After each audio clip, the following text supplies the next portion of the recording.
Vamos dar início, então, ao nosso painel. De início, antes de introduzir a primeira palestrante, é importante a gente abordar rapidamente, né, sobre o que se espera das cidades no contexto de uma economia e gestão verde, à luz das diversas abordagens possíveis de cidades inteligentes, de smart cities. Né? É sabido que hoje se discute muito a questão tecnológica, de sensores, internet das coisas, usos de ferramentas de monitoramento, dentre outros aspectos. Mas a pergunta que fica, e na verdade são perguntas que eu quero deixar no ar aqui, que espero que os nossos palestrantes de alguma forma abordem, e a gente pode naturalmente explorar menor no debate ao final, é justamente na ótica da economia e gestão verde, em especial da recuperação verde, né? Se há elementos que seriam universais para as cidades, ou seja, que uma cidade que se diz inteligente ou que vem trabalhando para ser cada vez mais inteligente, né, que elementos ela não poderia deixar de observar nesse contexto de recuperação verde, né, pensando aí em como utilizar melhor os recursos do espaço urbano, a interação do cidadão com esse espaço urbano e como que a cidade tem que estar preparada para lidar com essa perspectiva. Né? Então, eu acho que essa é uma das perguntas que eu queria deixar aí no ar, justamente porque uma segunda pergunta que me vem à mente também é: será que a pandemia mudou alguma coisa ou vai mudar alguma coisa? Né? Ela está impondo para a gente uma nova forma de olhar a relação das pessoas com a cidade, né? E quais perspectivas que eventualmente isso pode trazer. Né? E aí, naturalmente, contar com a expertise dos excelentes palestrantes que, de antemão, eu já agradeço por ter aceitado participar desse painel. E, inicialmente, pela ordem atualizada que me passaram aqui, eu gostaria de convidar a senhora Carolina Marini, que é consultora de estratégia criativa da Esvora Educação Corporativa, e já passar a palavra, te dando aí os seus 10 minutos de fala. Muito obrigado, Carolina. Obrigada, Jean. Primeiramente, queria agradecer o convite, fiquei muito feliz, agradecer a Prefeitura e a PUC Minas, né, pela oportunidade, e hoje eu trago para vocês um assunto do qual eu tenho uma certa liderança aqui no Brasil, que é para falar sobre as Fab Cities. Né? É um modelo, vou projetar a minha apresentação, que eu acho que fica mais interessante para eu poder falar. Bom, Fab City é um modelo criado, né, em Barcelona, mas foi criado principalmente dentro de uma rede global de Fab Labs, ou seja, laboratórios de fabricação digital, e esse modelo extrapola um pouco os laboratórios e vê a cidade como uma grande oportunidade de soluções de problemas, de pensar daqui para frente como é que nós vamos nos relacionar com essas cidades e, ao mesmo tempo, como nos relacionarmos com o planeta. Só um minutinho aqui para passar. Bom, inicialmente, o que é uma FabCity, né? FabCity é uma iniciativa que propõe repensar o modelo de produção e consumo nas grandes cidades, não só nas grandes, mas principalmente nas grandes cidades. O objetivo é que a cidade produza localmente tudo que ela consome ou próximo, né, de tudo que ela consome, criando um ciclo sustentável até uma data estipulada pela primeira Fab City, que foi Barcelona, que é 2054. Atualmente, hoje, nós temos 41 cidades, né, sendo que Belo Horizonte já é uma Fab City desde 2018, e temos também uma rede local que é a maior do mundo. Né? Temos 5 cidades brasileiras dentro dessa proposta. Falando um pouquinho do que é, né, como isso funciona, a ideia é que a gente saia desse modelo de consumo que entra produto e a gente, né, produz muito lixo e esse lixo acaba, a gente sabe hoje que ele está circulando pelo mundo todo, Então, é sair desse modelo, tentar entender por que esse modelo não tem sido tão benéfico para o mundo até hoje e passar para um modelo em que a gente, trabalhando de forma circular, consiga não só, né, produzir, adaptar a nossa produção para o local, mas com uma intensa troca de dados de forma global. Então, a ideia é que, a partir, né, de projetos criados dentro das cidades, esses projetos gerem dados e esses dados circulem livremente nas cidades que fazem parte desse pacto. Aqui eu tenho um manifesto, trago um manifesto do que é ser uma FabCity. Então, eu tenho 10 proposições para que a cidade se readeque a uma nova proposta de sustentabilidade. Então, o primeiro pacto é justamente pensar o ecológico, não dá mais, né, como fizemos no passado, de separar cidades, estados e países. Hoje não existe mais a possibilidade de tirar, por exemplo, a União Europeia de forma do planeta. Então, precisamos, sim, pensar de forma ecológica e integrada, né? O segundo é ser inclusivo. Não adianta termos inovações pontuais, precisamos trazer essas inovações para todas as camadas da sociedade, para todos os projetos dessa sociedade. O terceiro é justamente pensar o globalismo, né? Ou seja, atuar de forma global, mas entendendo que precisamos pensar soluções locais.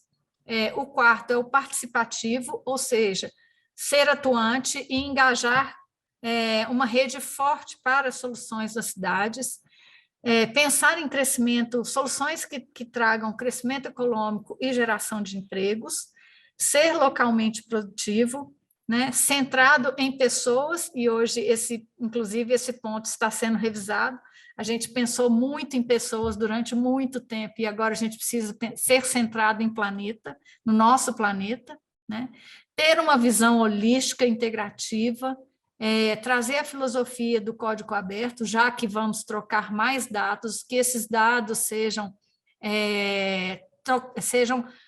tenham o mais acesso possível, né, trabalhando aí a filosofia do open source, e trazer também a cidade como um grande campo de experimentação. Resumindo a história, né, a estratégia das FabCities hoje é justamente pensar em ecossistemas de fabricação digital avançadas, em que a gente traga a inclusão e a democratização das ferramentas de fabricação digital e acesso ao conhecimento, né? A criação e geração na produção de energia distribuída, trazer também propostas de agricultura urbana, né? Hoje a gente tem aí as fazendas urbanas em que usam sensores, usam a internet das coisas e todo esse aparato tecnológico para gerar uma grande produção sem o uso excessivo, né? Principalmente dos agrotóxicos. Um ponto importantíssimo no qual eu estou muito mais inserida, né? É justamente criar uma educação para o futuro, uma educação que seja não só democrática, mas também integralista, né? Pensando na reforma do ensino, capacitando professores e proporcionando que os alunos também sejam protagonistas de soluções para suas escolas, comunidades, inclusive, e, consequentemente, a cidade, né? Construir um pensamento e uma economia regenerativa e trazer uma forte colaboração entre governos e sociedades. Todas as 41 cidades signatárias desse pacto, chamado FabCity, trabalham por trazer essa estratégia mais clara para a população.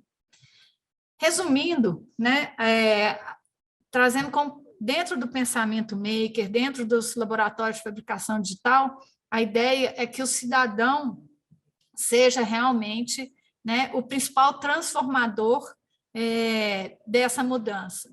E aí o grande desafio justamente é relembrá-lo disso, né? A gente sabe que as cidades foram construídas por pessoas, pessoas que trabalham em empresas, pessoas que atuam em escolas, pessoas que estão na gestão pública e por aí vai. Então, é importante capacitá-los como cidadãos, relembrar que são cidadãos e que são atuantes.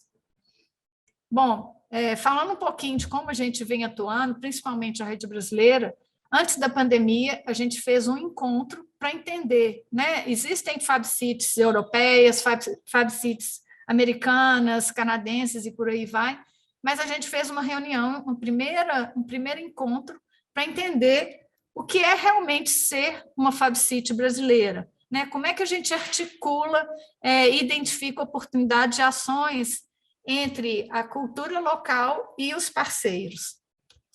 Então, decidimos trabalhar, em três, acho que não está aparecendo aqui no slide, mas trabalhar em 3 pontos específicos, que é a inclusão, a educação e a diversidade. E, a partir de agora, essa rede, né, volta a atuar mais fortemente, porque a pandemia também deixou a gente, né, um pouco desarticulado, mas pensando, né, respondendo a uma pergunta sua, Jean, na pandemia, os laboratórios de fabricação digital foram os primeiros a entregar aqueles recursos, né, nos hospitais, máscaras, face shields e alguns elementos necessários para o hospital. Então, houve uma grande mobilização e, principalmente, uma primeira resposta, né, para um momento que a gente estava extremamente frágil. Vou trazer aqui alguns exemplos. Jean, se meu tempo passar um pouquinho, você pode me interromper, tá?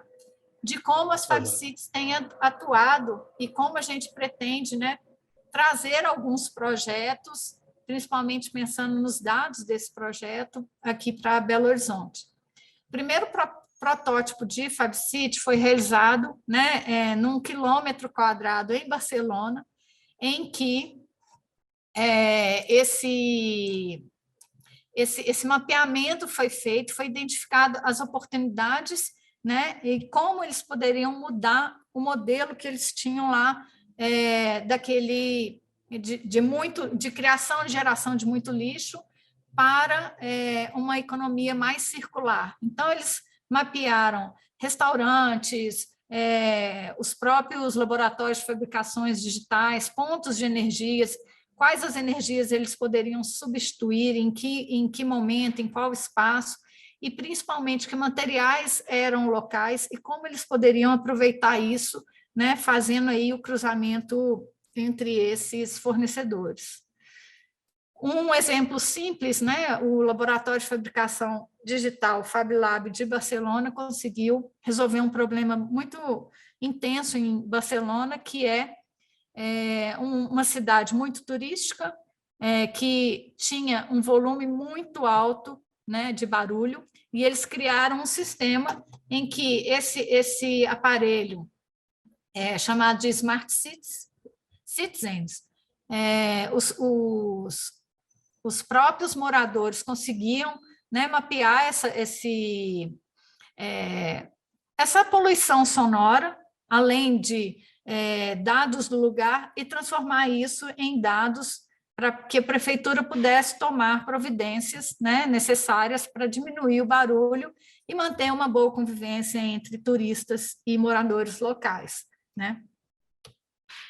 Outro, até um pouco mais avançado, é um mestrado também desenvolvido no Instituto de Arquitetura Avançada da Catalunha, em Barcelona, que é justamente um mestrado para pensar novas soluções baseadas na proposta de FabCity, né? Soluções para a cidade.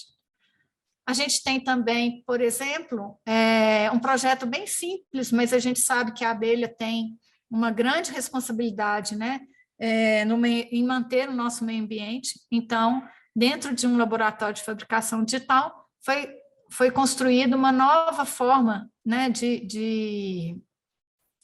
uma espécie de colmeia, para que as abelhas pudessem se multiplicar de forma mais rápida e tentar frear um pouco essa extinção que tem meio que apavorado todo mundo, já que a abelha é uma parte muito importante de uma cadeia de valor natural. Também existem projetos, por exemplo, né, em que você tem ali pesquisa e processo de novos materiais, então materiais que muitas vezes são lixos para podem ser aproveitados. Um exemplo que eu gostaria muito de propor, né? A gente tem várias indústrias cervejeiras ao redor de Belo Horizonte, talvez a gente pudesse aproveitar todo o material biológico que eles têm e desenvolver aí novos usos. Então, esse site é de Copenhagen, que é uma FabCity, e ele traz aqui um repositório muito interessante de materiais que podem servir, né, como exemplo para a gente produzir localmente. Em São Paulo foi criado, né? São Paulo é uma cidade interessante porque a Prefeitura de São Paulo desenvolveu 3 laboratórios públicos. Então, são 13 laboratórios de fabricação digital ao redor da cidade. São laboratórios que estão mais localizados no entorno da cidade e não só no centro. E eles vêm, né, num primeiro momento, tentando propiciar o acesso das comunidades a esse laboratório, e um dos exemplos é uma proposta que eles fizeram com a USP, né, de mobiliário para escolas, com feitos em CNC, que é uma máquina de fabricação digital em marcenaria, e esse material, essa mesa, ela é toda moldável, depende muito do tamanho, né, do estudante, e ela tem uma ergonomia melhor. E, ao mesmo tempo, a própria comunidade, resolvendo seus próprios problemas, trouxe aqui uma proposta, inclusive, para a Universidade de Arquitetura, para a Escola de Arquitetura de São Paulo, como eles poderiam melhorar o campinho de futebol, né? Já que eles têm ali um espaço aberto. Então, a comunidade, junto com os arquitetos, né, os alunos arquitetos, construíram essa arquibancada. Esse é um projeto que é aberto, a gente pode reproduzir ele em qualquer lugar do mundo, né? Também usando marcenaria digital. E eu não posso deixar de citar, né, gente, que Belo Horizonte também já tem alguns projetos que se encaixam no movimento de FabCity, né? Então, um deles é a biofábrica de joaninhas e crisopídeos, que existe no Parque das Mangabeiras. Eu sempre que faço apresentação sobre FabCity, levo esse projeto para outros lugares, porque o interessante dele é a diminuição, né, de agrotóxicos e todos esses usos e nas cidades de forma geral, mas também, né, que isso gere dados, que a gente consiga mostrar o quanto isso tem sido eficiente na nossa cidade, ao mesmo tempo cuidando da natureza, trazendo, né, essas espécies que são extremamente benéficas e, ao mesmo tempo, resolvendo um problema que é nosso. Bom, aqui tem o meu contato, eu agradeço a oportunidade, vou parar de compartilhar a tela. Muito obrigado, Carolina. Excelente fala, ótimos exemplos. Já queria chamar aqui de imediato a nossa próxima palestrante, a excelentíssima secretária adjunta de Desenvolvimento Econômico da Prefeitura de Belo Horizonte, Cristiane Serpa.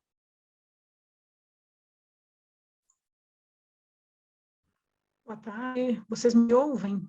Para mim parece que está dando um leve delay. Estou te ouvindo, Cris, você está compartilhando a sua tela também. Tá, na verdade, acho que o pessoal da Relações Internacionais... Ah, sim, ok.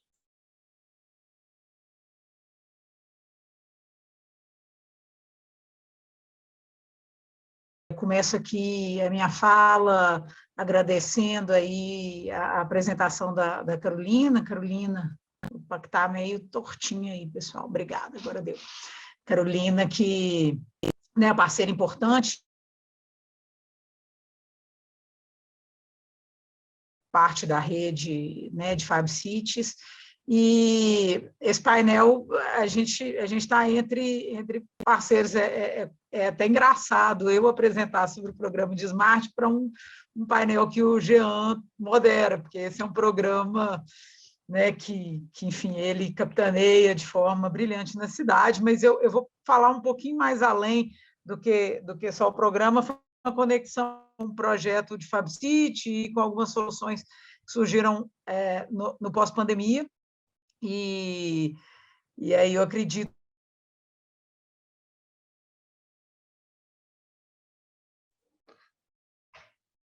Cris, a lógica de sua cidade. fala está picando um pouquinho. Tá, deixa eu ver o que eu posso fazer. Vocês me ouvem? Eu estou no computador, mas se for o caso, posso passar para o celular. Enfim, eu estou na internet aqui. Agora melhorou um pouco. Melhorou? Tá. Se der algum problema, me avisa e eu mudo para o celular, ok? Mas, enfim, então, estava, né, falando que o programa de Smart City de Belo Horizonte, ele é um programa que vem sendo moldado, né, de modo também a enfrentar desafios que surgem na cidade, para que ela realmente seja inteligente para todas as pessoas, né, para que elas, especialmente aqueles que precisam, né. Então, o programa, né, esse que está aí em tela, o programa chama Smart, né, uma sigla aí para os principais eixos, né, de um conceito de cidade inteligente. Ele parte de 3 eixos, né? Que são as pessoas, e aí nós estamos falando dos munícipes, do cidadão de Belo Horizonte, que tem uma interface com o poder público, tem uma interface com a cidade, né, com os serviços que existem na cidade. Nós temos um eixo que são os processos, né, e os processos tanto de serviços públicos, mas também né, na transformação do acesso dessas pessoas ao município, e um terceiro eixo, que é o eixo das tecnologias, né? E como que as tecnologias vão afetar positivamente o serviço público, o munícipe, o cidadão, né? E também a cidade, né? Para que a cidade se torne mais sustentável, para que ela realmente seja inteligente para todos e que ela possa incluir aqueles que não estão no processo. Então, o programa foi desenvolvido a partir desses 3 eixos, e aí nós temos, então, 5 setores de atividade, né, seguindo pela ordem alfabética aí, do Smart, né? O primeiro sendo sustentabilidade, meio ambiente e o cidadão, e aí talvez um dos exemplos bem marcantes seja esse que a Carolina acabou de apresentar, que é a biofábrica, né, de Joaninhas, e que tem como função justamente de combater as pragas urbanas e trabalhar no sentido de melhorar a qualidade ambiental, né, dos jardins e parques do município, né? Mas nesse eixo a gente tem também um programa cada vez mais amplo de coleta de lixo, coleta seletiva e reuso do nosso lixo, que envolve desde vidro a materiais, né, compostáveis, né? Então, a busca constante para uma melhor destinação para as podas urbanas e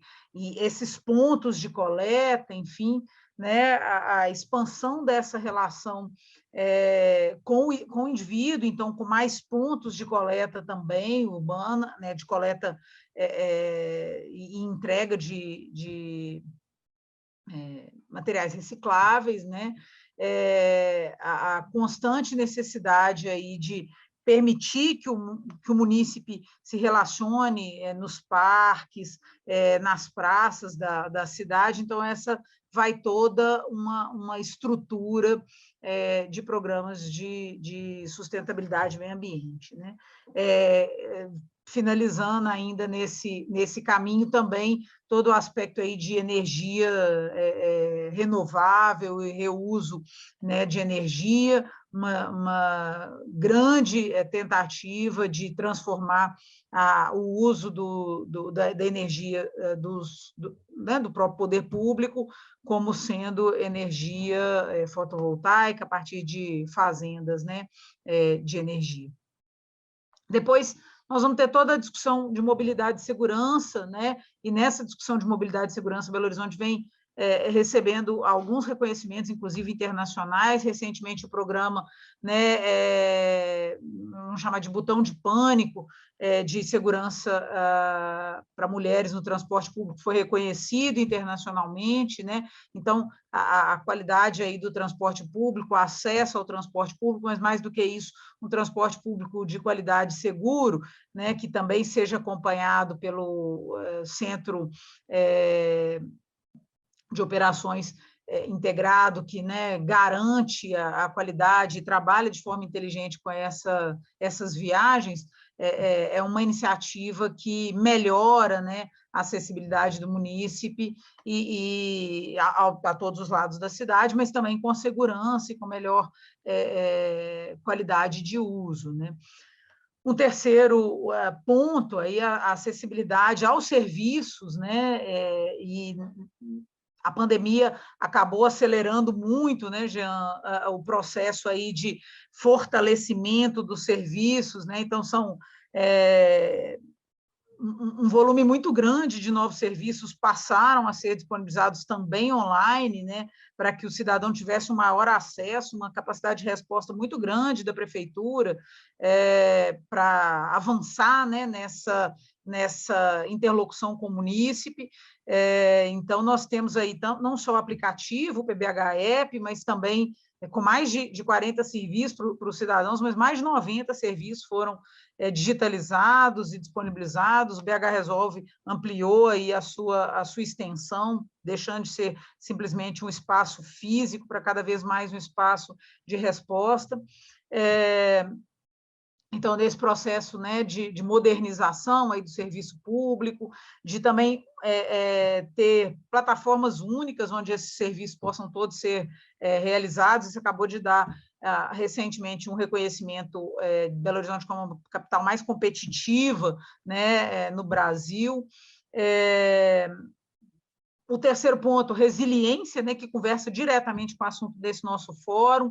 Então, nós temos aí a questão de jardins de chuva, dos processos de enfrentamento, né, ao complexo climático, ao desenvolvimento urbano, pensando, né, refletindo a melhor condição, toda a parte aí de iluminação Wi-Fi, conversando também com o cenário dos espaços, né, o Complexo Cultural da Pampulha, para que a cidade possa ser uma cidade mais descentralizada e as coisas possam acontecer nas regiões onde o cidadão e o munícipe está, né? E finalizando aí o programa, o eixo da tecnologia e inclusão digital. E aí a gente pode dizer que vem um esforço enorme para incluir todo o munícipe, todos os cidadãos em acesso digital, um esforço hercúleo da Prodabel de iluminar com Wi-Fi todas as vilas e favelas, distribuição de tablets, acesso a programas de inclusão digital para cidadãos vulneráveis em vilas e favelas e também no ensino público, programas de programação e de desenvolvimento em tecnologias, todo o fortalecimento desse conjunto de profissionais que acabam facilitando e desenvolvendo ainda mais a cidade para que ela realmente seja inteligente e seja inteligente para todos, né?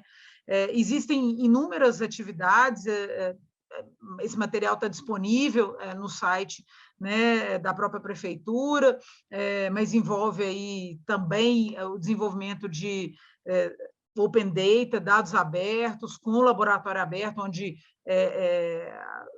as empresas e o terceiro setor podem também pilotar seus dados e seus projetos dentro da cidade.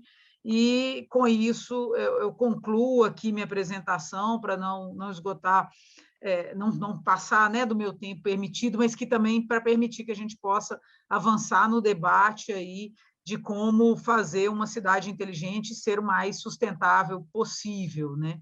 Então, agradeço a oportunidade, e a gente busca, do ponto de vista de desenvolvimento econômico, atrair empresas de economia verde, atrair empregos verdes, fortalecer as empresas que estão na cidade que têm essa pauta e, com isso, seguir desenvolvendo ainda mais a cidade como uma cidade inteligente. Muito obrigada pela oportunidade. Muito obrigado, Cris Serpa. Eu acho que sua fala conseguiu dar um panorama, ao mesmo tempo sintético, mas suficientemente claro para mostrar a preocupação de Belo Horizonte com os eixos, né, de atuação que vão tornar a gente cada vez mais inteligente.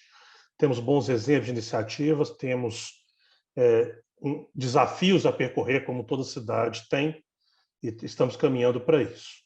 Eu queria aqui colocar uma questão que eu acho que tanto a Cris quanto a Carolina podem fazer um bate-bola, né? Belo Horizonte aderiu ao Manifesto FabCity em 2017, 2018, se eu não me engano, a data. Isso dialoga com uma preocupação muito clara que a gente tem com o melhor aproveitamento dos recursos, com o desenvolvimento da produção local. A gente tem algumas iniciativas, em especial na área de agricultura urbana, de tratamento de resíduos, de compostagem, dentre outros aspectos. Mas, naturalmente, não tem como a gente deixar de olhar para o potencial que a economia tem circulado em termos de geração de renda, emprego, desenvolvimento de negócios que giram em torno disso. E aí eu queria colocar duas questões. A primeira ainda que seja relativamente recente a adesão de Belo Horizonte, né, o que falta para a gente ter um pouco mais de vigor nesse tema? Né? Eu sei que não depende somente da atuação do poder público, né? Existe um aculturamento que Barcelona conseguiu passar por ele muito bem. E da mesma forma, aí, trazendo um pouco a questão da recuperação pós-pandemia, né? A gente está em um processo global de inflação, que no Brasil muito mais sensível, né? A questão da inflação, e muitos depositam essa inflação a um desequilíbrio aí de oferta e demanda por contexto de restrições da pandemia, fornecimento de matéria-prima, junta-se aí guerra, né, Rússia e Ucrânia, e por aí vai, e naturalmente a questão da economia circular, em tese, deveria ajudar a suportar também essas questões por ter aí uma produção mais próxima, né? Mas naturalmente sem negar, e aí trazendo uma visão particular minha, a importância do livre comércio, do comércio global, né? Até porque eu entendo que quando a gente fala de economia circular, a gente está falando de autossuficiência em tudo, né? O isolamento total, e não é isso. Então, acho que são dois aspectos, eu acho que eu queria que vocês comentassem, e aí acho que dá para fazer um bate-bola entre vocês também. Posso começar, Cris? Por favor. Bom, eu entendo o seguinte, né? Realmente, BH aderiu a esse pacto desde 2018, né? E eu acho que um dos pontos que ainda, né, a gente ainda precisa trabalhar é realmente trazer esse conceito mais forte para as pessoas, né, o cidadão, né, tentar desenvolver ações e articular, inclusive, parceiros para isso, né, assim, trazendo aí uma leitura de projetos locais, né, quais são os nossos problemas?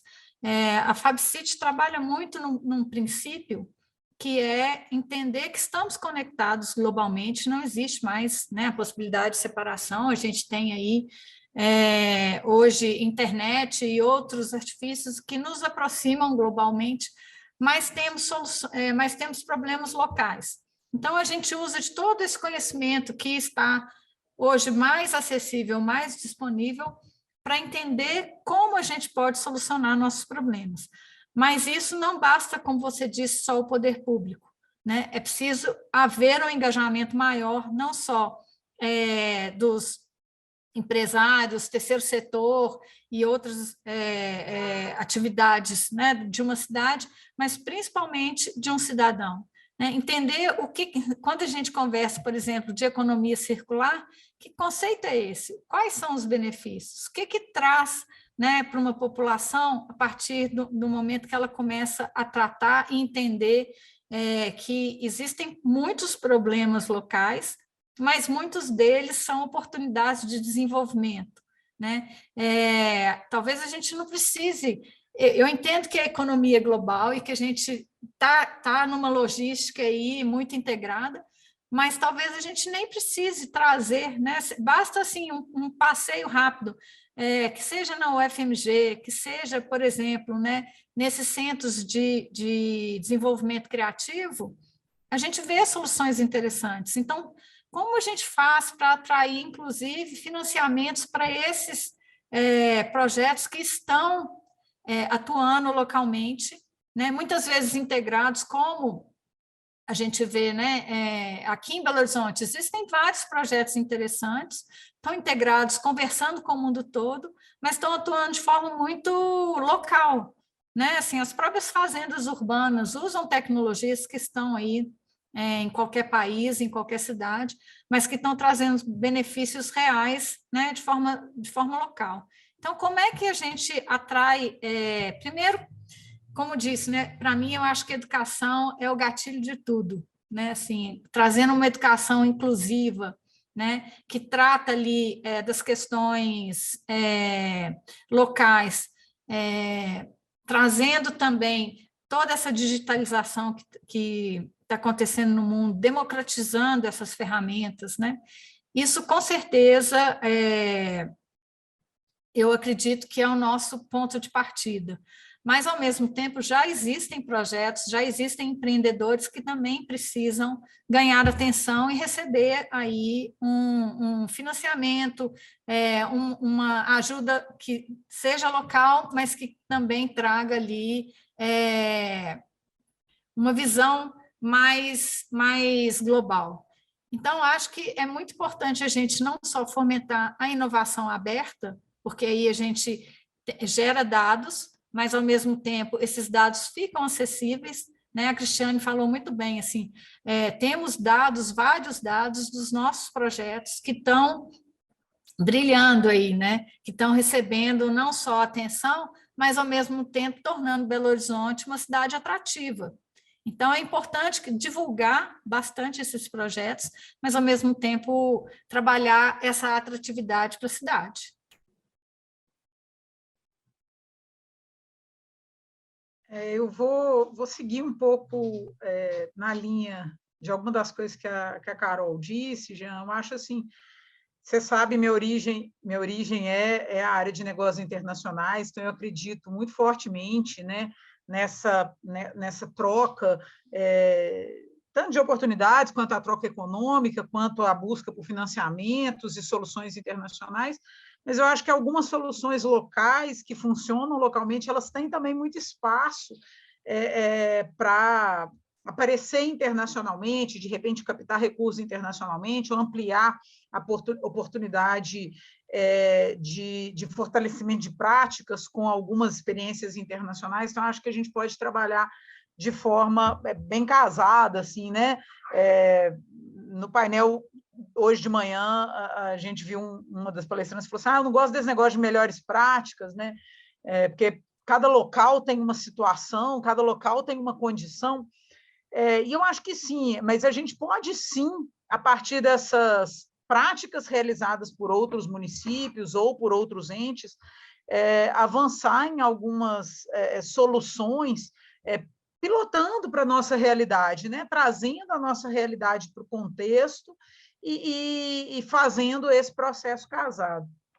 A gente tem vários grupos, né, de coletivos aqui, pegando só como exemplo, né, de vilas e favelas, que hoje vem fazendo várias apresentações fora do Brasil, na Europa, nos Estados Unidos, das suas soluções, e são soluções de construção em vilas e favelas, de formação social e da sociedade civil em vilas e favelas, de moda, né, de desfiles de produtos de moda reciclados em vilas e favelas. Então, você tem o lado da favelinha, você tem o próprio favela, né? Então, você tem algumas soluções, isso pegando só Belo Horizonte, né?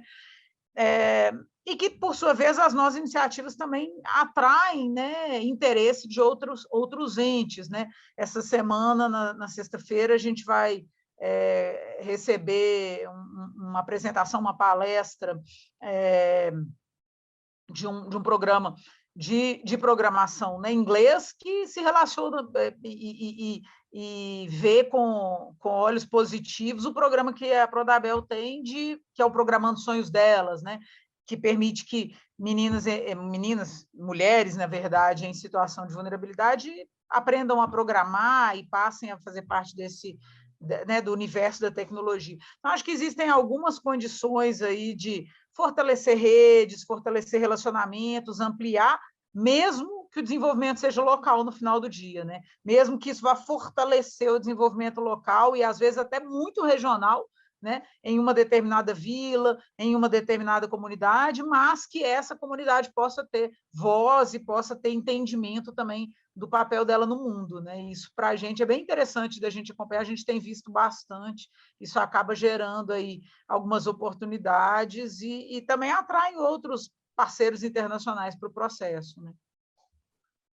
Muito obrigado, Caroline Cris. Eu tenho que dizer, o nosso terceiro painelista, o senhor Nicolas Mancini, que é diretor executivo e fundador da Organização para a Diplomacia, ele teve uma urgência e infelizmente não pôde estar conosco, né? Por isso eu já fui direto para a parte de perguntas.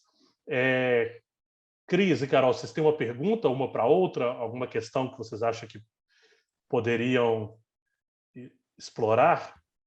Eu vou só fazer um pequeno comentário aqui, Jean. Eu estou vendo aqui no Perguntas e Respostas uma pergunta que vai até para a Carol, mas que diz respeito à população de Joaninhas. Eu não sei se a Carol quer responder, mas esse é um programa aqui de BH e da Prefeitura, né?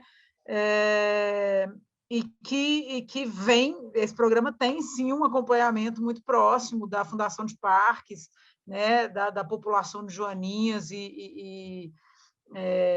na cidade, né, no combate das pragas, no combate nas praças e nos parques, mas também do munícipe que recebe, né? Eu, particularmente, tenho aqui no meu jardim um conjunto de joaninhas que foram doadas pelo município e que estão aqui efetivamente combatendo minhas colchonilhas aqui nas minhas plantas, né? Então, esse processo ele acontece e a turma lá da Fundação de Parques vem acompanhando também as árvores da cidade, né, para ver essa questão do combate das pragas. Não sei se a Carol quer falar algo sobre isso, mas eu quero fazer uma pergunta, Carol, assim, que é sempre o nosso desafio como membro, né, do Manifesto FabCity, assim, o que você acha que Belo Horizonte, com o seu programa de Smart City, pode fazer para ampliar ainda mais essa participação no movimento FabCity? Assim, onde que você vê que a gente pode ir mais além? Assim? Bom, assim, no primeiro momento, né, depois de você mostrar tantos exemplos maravilhosos, né, que já acontecem aqui em Belo Horizonte, e aí é um ponto, inclusive, que eu gostaria de colocar para entender, né, até a minha participação dentro desse projeto de FabCity, é que eu gosto de levar esses exemplos. A Joaninha é o que eu mais adoro, com certeza, mas eu gosto de levar esses exemplos, né, mostrando que BH tem atuado, sim, né, de forma bem dentro do manifesto criado pelos FabCities. O que eu acho que a gente poderia, né, tentar aproximar mais de outras cidades que estão dentro dessa rede é justamente mostrar como esses projetos são construídos, né, e alguma alguma espécie depois que eles foram construídos, quais foram os resultados e que dados são esses que beneficiaram a cidade. Internamente, eu acho que a gente pode, né, inclusive, Cris, continuar aquela primeira conversa que a gente teve, reunindo participantes de várias entidades, cidadãos e tudo mais, que a prefeitura puxou, se eu não me engano, em 2019, antes da pandemia, para a gente continuar não só mostrando o que a FabCity é capaz, né, trazendo as pessoas para conversarem, trocar informações, de repente, inclusive, se tem projetos parecidos, como que elas conversam e colaboram entre esses projetos, para que a gente possa começar a criar. Eu fico até meio sem graça de dizer, porque depois de você falar do lado da favelinha e do favela, eu fico até, né, assim, eu acho que seria interessante a gente ter mais projetos, não só da economia criativa, mas projetos comunitários que beneficiem, né, que beneficie a população local.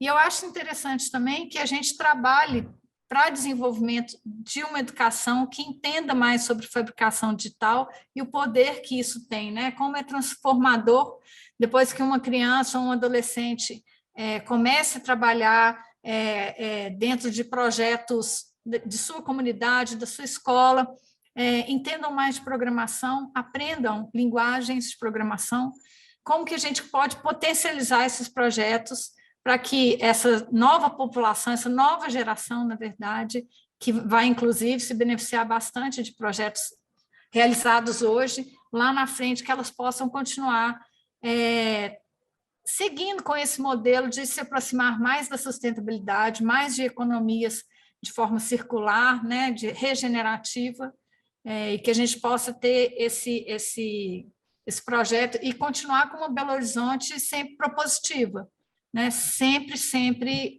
atrativa para que essa população possa perceber o cuidado, né, que o poder público tem com ela, mas, ao mesmo tempo, que ela possa resolver alguns dos seus problemas. Excelente, Carolina. E de fato, né, a gente sempre tem o desafio de não ficar nos eternos pilotos, né?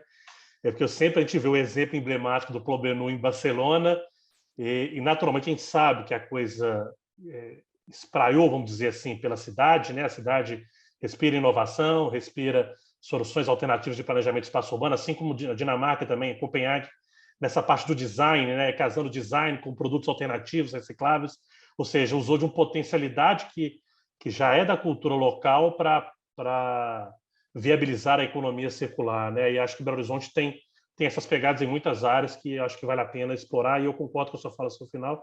O desafio é como que a coisa ela seja quase que espontânea, natural pela população.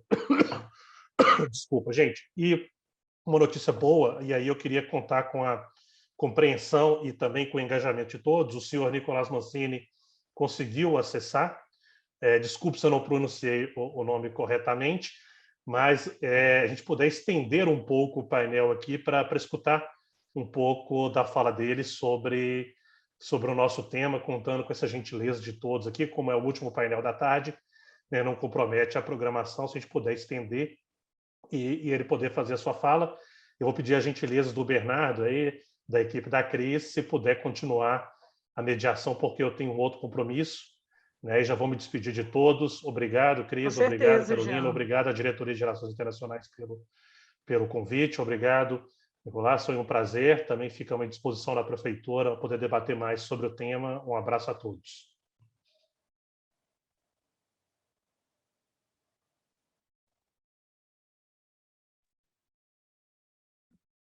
Bom, então, eu assumo aqui a posição do Jean para seguir com a moderação e convido, então, o Nicolás Mancini, diretor executivo da Paradiplomacia.org, para poder contribuir com o nosso debate. Nicolás, pode ficar à vontade, a palavra é sua.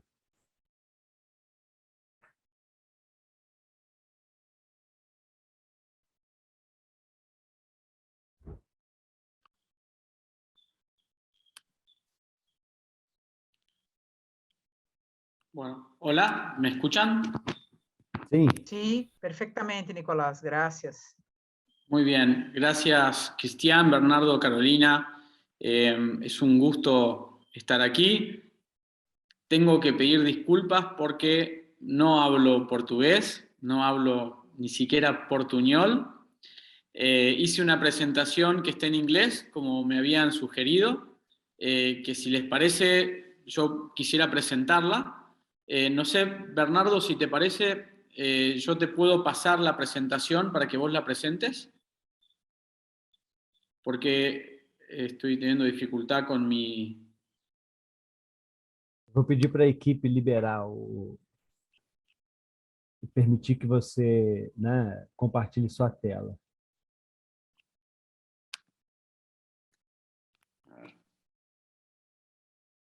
Agora acho que você consegue, Nicolás. A ver, vamos a probar.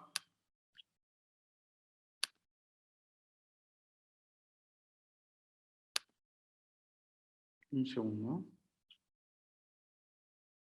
A ver, esto sí.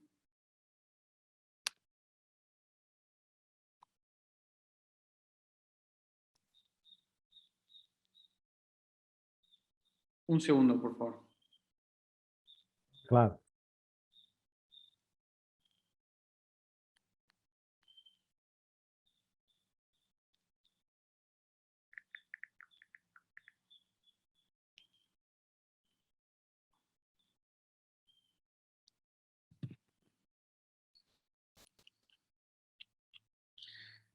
Mil disculpas,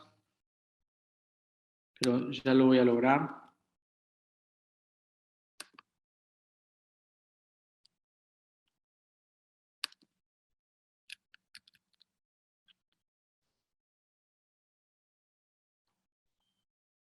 Un segundo más.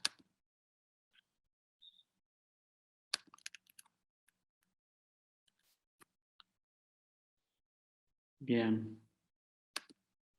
Ustedes me dicen si se puede ver. Ainda não.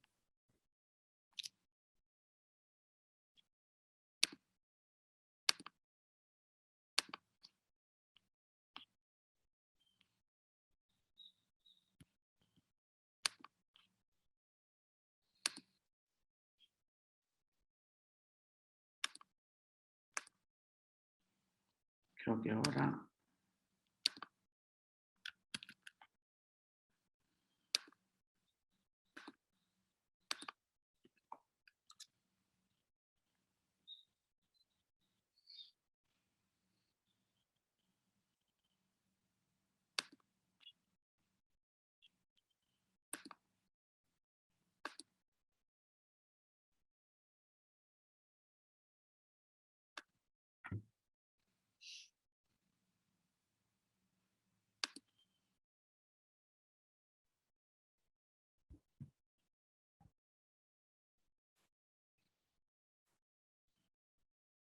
Quer enviar para a gente, Nicolás?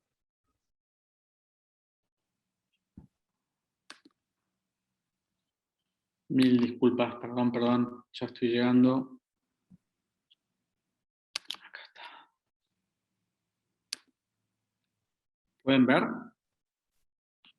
Está carregando. Agora acho que vai funcionar.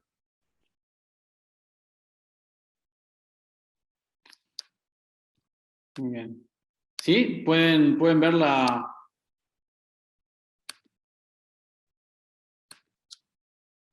Perdón, tuve que entrar por este medio distinto porque no me está funcionando el sistema normal. Agora a gente consegue ver.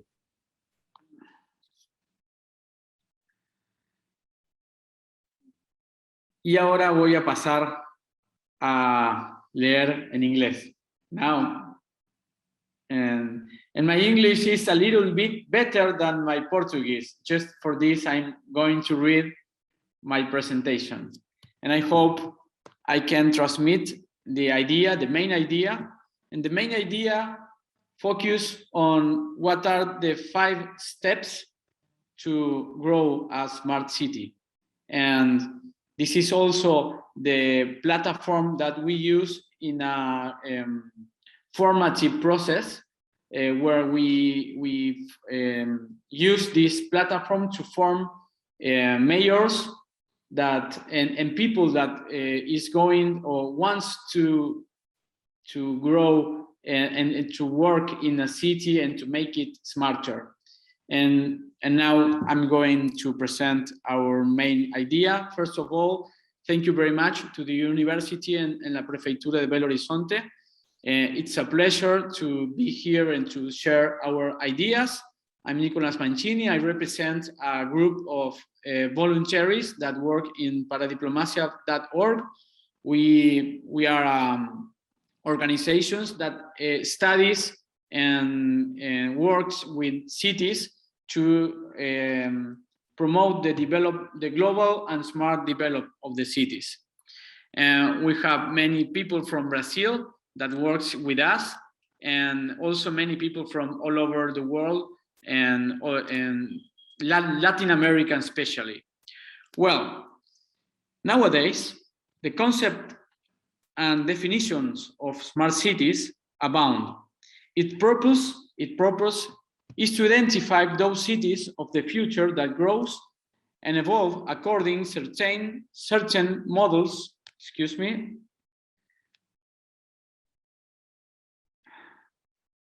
I'm sorry.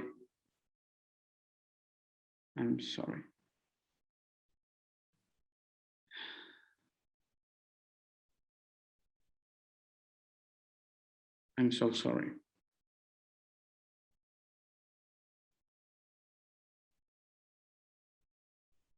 Well,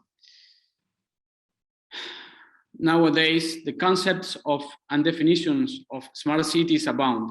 Its purpose is to identify those cities of the future that grow and evolve according to certain modern development parameters.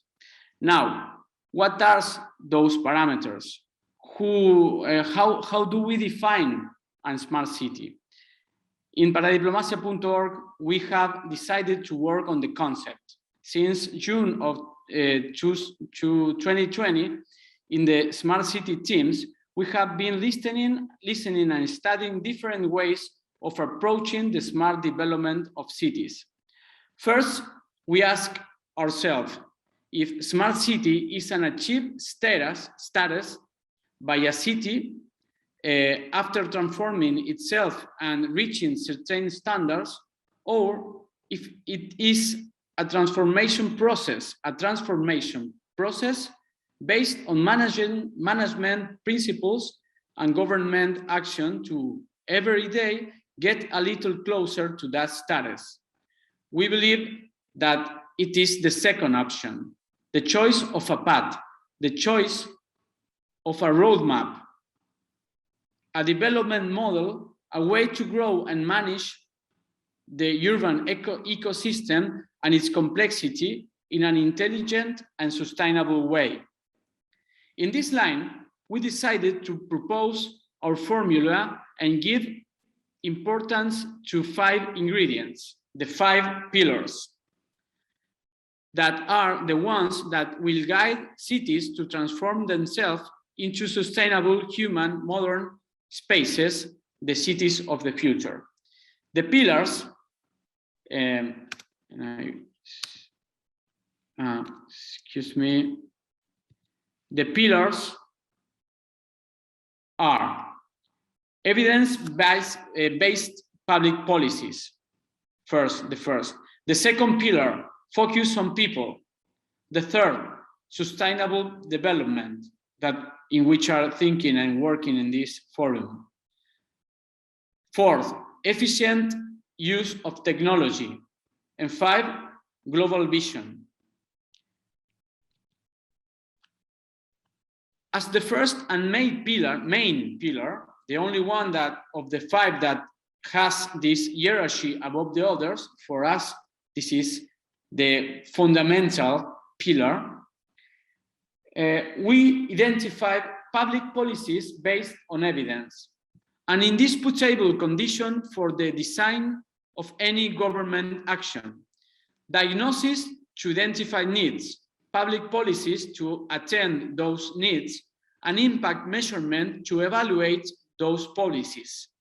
Evidence for decision making as the third symptom of intelligence. Secondly, and as the main guide for these policies, we identify focus on people, the welfare of citizens as the central axis of each policy without privileging other results than the benefit and full life of the person who inhabits the city. This point seems obvious, but if it is well implemented, it has a great power to guide and correct government programs. Prefectura of Belo Horizonte has in his logo this phrase, gobernando para quien precisa. Excuse me for the pixies, but this is great because the focus is on people and is on the needs of the people. So it was great when I was thinking about this presentation to find this intelligent symptom of the Prefectura of Belo Horizonte. Next, and important, very, very important topic in this forum. Another guiding pillar, because this is the first, the second, and the third, there are the guiding pillars, the pillars that guide how to guide the goals and make the limits of the public policies. Another guiding pillars is the sustainable approach. Any public policy based on evidence must focus on people, but must also guarantee the efficient and rational use of resources so as not to compromise the future of the city and its people. The long-term vision must run through all policy designs. We have been reading studies that corroborate that big data technologies will change sustainable urbanism in fundamental and irreversible ways, bringing new and innovative ways of monitoring, understanding, analyzing, planning, and managing sustainable cities. The evolving development planning approaches and operational management mechanisms enabled by data-driven technology are crucial importance to increase and maintain the contribution of sustainable cities to the goals of sustainable in the face of urbanization. This is very, very important, the vision, the long-term vision. Next, and finally, technology. This is the turn of the two tools pillars, the pillars that are the tools to reach what we were talking about. Once the problem has been identified and the solution is chosen, it is fundamental to use the best tools in order to achieve it. We affirm that Smart City must prioritize the efficient and intelligent use of technology as the most important transformation tool of recent times. Few cities in the world manage to know and therefore take advantage of the enormous potential and benefits that intelligent use of technological advance means. Even going back to the beginning of this presentation, to measure, diagnose, monitor, and correct public policies. The transformative power of the use of artificial intelligence, clean energy, the Internet of Things, and the exploitation of data aim at improving people's lives and guarantee a better future generations. Excuse me. And finally, and true to our approach, we are paradiplomacia.org, we highlight the fifth pillar, the global vision. Another tool that distinguishes and highlights a true smart city. A smart city is necessarily a global city. They are two sides of the same coin. Global cities connect with the world in order to learn about the best ways and tools for their development. Cutting-edge technology, government programs, new ways of measuring and analyzing information are all being tested somewhere in the world, and it is worthwhile to learn about the experience. In some place of the world, they are using examples, good examples, and we have to know them so we don't have to invent everything every time. The universe of good practices is within the reach of any government with a global vision and the conviction that no city can be isolated from the world and at the same time achieve high development standards. No one is safe alone in an increasingly connected world, as it means major global problems, but also new dynamics of cooperation and sharing good practices, which are more relevant today than ever. And to end this presentation, for paradiplomacia.org, we conceive smart cities such as those that measure, evaluate, design solution based on a specific need, based on evidence,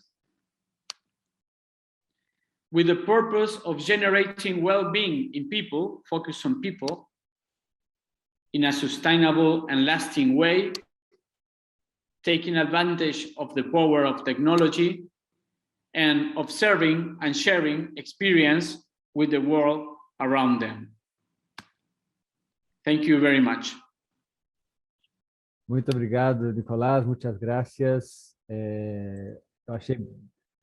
Eu queria comentar esse conceito final de Smart Cities bastante interessante e bastante, né, reflexivo às necessidades que uma cidade inteligente precisa ter. Então, achei bastante legal esse encerramento seu. Eu queria convidar a Cristiane e a Carolina, se desejarem fazer alguma interação com o Nicolás nesse finalzinho, com um pouquinho de tempo que a gente tem, vocês podem ficar à vontade.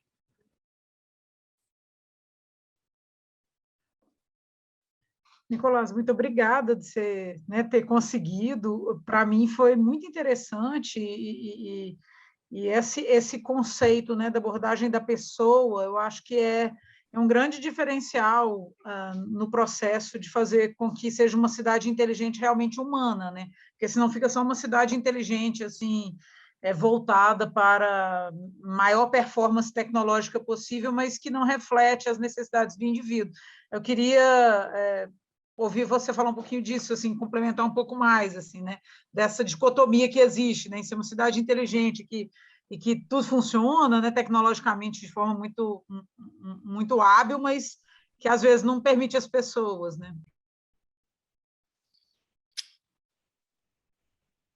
Bien, ¿me escuchan? ¿Sí? Bueno, Cristian, sí, voy a responder en español, si me permiten.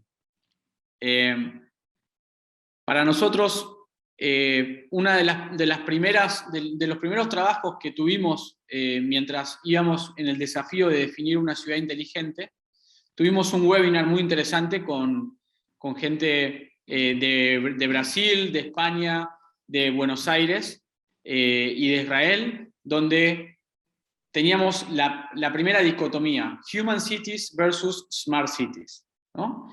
Y lo que pudimos definir fue que una ciudad inteligente es necesariamente una ciudad humana. Y es una ciudad que está haciendo todo para que las personas estén mejor. Entonces, podemos pensar que una pequeña ciudad de la cordillera en Argentina, que solamente tiene una computadora conectada a Internet, es una ciudad inteligente. ¿Por qué? Porque cumple los tres primeros pilares. 1, conoce a la gente, conoce sus necesidades. mide sus necesidades, ¿no? 2, hace foco en las personas, considera como su principal meta que las personas estén bien, ¿no? 3, el tercero es el desarrollo sustentable, o sea, piensa en el desarrollo de políticas públicas que garanticen el futuro de estas personas, ¿no? Entonces, no hablamos de tecnología, no hablamos de un tren eléctrico, no hablamos de Singapur y una ciudad monitoreada con cámaras, sino que estamos hablando de que uno sabe lo que la gente necesita y trabaja para la gente. Primer y más fuerte síntoma de inteligencia, ¿no? Una ciudad inteligente, como una persona inteligente, no es alguien que maneja tecnología como uno definiría una persona inteligente. Uno define una persona inteligente como una persona capaz de conocer y de actuar eficazmente, ¿no? Entonces, una ciudad inteligente también es que la que conoce a las personas y trabaja para las personas. Por supuesto que la tecnología es la herramienta más poderosa que existe, ¿no? Es poderosísima y por eso está en nuestros 5 pilares como en los pilares de las herramientas. Pero el foco y lo que distingue una ciudad inteligente es su capacidad de medir y su foco en las personas.